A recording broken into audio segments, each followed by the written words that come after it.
Here on Gamer Reaction, we talk about video games a lot, but we don't always get the time to talk about the people behind the games. I'd like to take that time right now and talk about a visionary, creator, game designer, a great man in the world of video games, here on a new segment called Masterminds. Once in a while, a person comes along who has something truly wonderful to offer their field or industry or what have you. Gamer Reaction would like to honor one of these people right now. I feel like I could take on the world. If you know who we're talking about, then you probably already know why we're honoring him. Tim Schafer. If you're saying, Tim who? Then my friends, you are in for a treat. Tim Schafer is a writer, developer, and creator of video games. He's also probably one of the most humorous and clever minds in the biz. His first big job was with Lucasfilm Games, now LucasArts. Believe it or not, there was a time when they didn't just make Star Wars games. Yes, it's true. They used to make amazing point-and-click adventure games. Well, when Tim started with Lucasfilm Games, he helped program the tools for the NES port of Maniac Mansion. Half of you are staring blankly right now, and the other half just had a wave of delicious nostalgia. Maniac Mansion was a great old game that came out on like every platform available at the time. This was the first game to use Lucasfilm's famous Scum engine, which was used in a schmagillion games after that. Actually 13 over the next 10 years. But anyway, Scum actually stands for Script Creation Utility for Maniac Mansion. Fun nerdy facts. Anyway, back to Tim. The game was very clever and used a great type of humor that Lucas Games became known for. After his work on that, he was given a chance to shine as a writer for The Secret of Monkey Island for the PC. He co-wrote with David Grossman all of the dialogue to the game. It was supposed to be a somewhat serious title at the outset, but after reading the hilarious dialogue that Tim and David wrote, the game was morphed into the brilliant comedy adventure that we all know and love. After the first one received an incredible amount of praise, this same duo went on to write the sequel, Monkey Island 2: LeChuck's Revenge, which was equally hilarious and clever.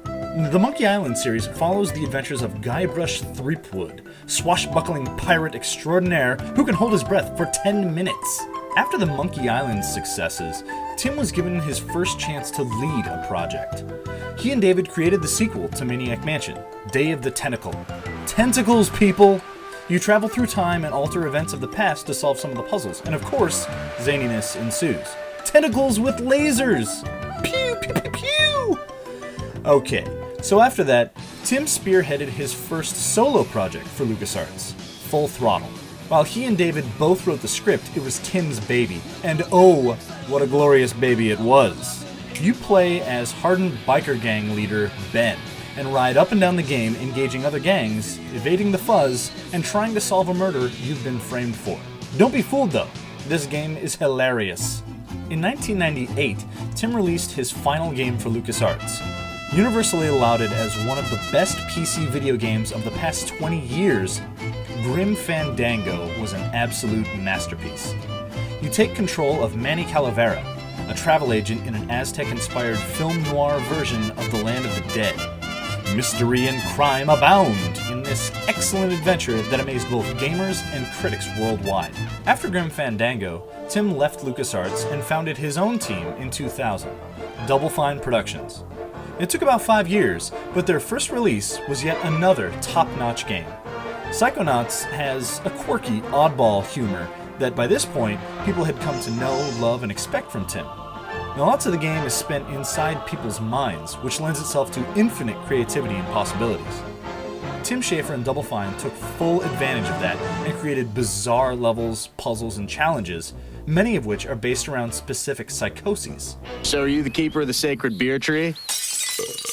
Dream job. And now, Mr. Schafer has done it again 4 years later with the release of Brutal Legend.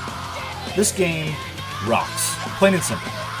In a world based entirely around the theme of heavy metal music, you control Eddie Riggs, the best goddamn roadie in the business. It falls to you to lead the inhabitants of this land in a triumphant uprising to reclaim the world in the name of metal and overthrow the evil emperor. And when it came to creating a fully realized world wherein heavy metal was represented in everything, no detail was too small for Double Fine. The level of creativity that went into this project is mind-blowing. Tim Schafer has had what we at Gamer Reaction see as a brilliant creative career thus far. He's never let us down, and after 20 years, I don't think he ever could. If you could see me right now, and if I actually had a hat on, you'd see me taking it off to this great visionary of game development.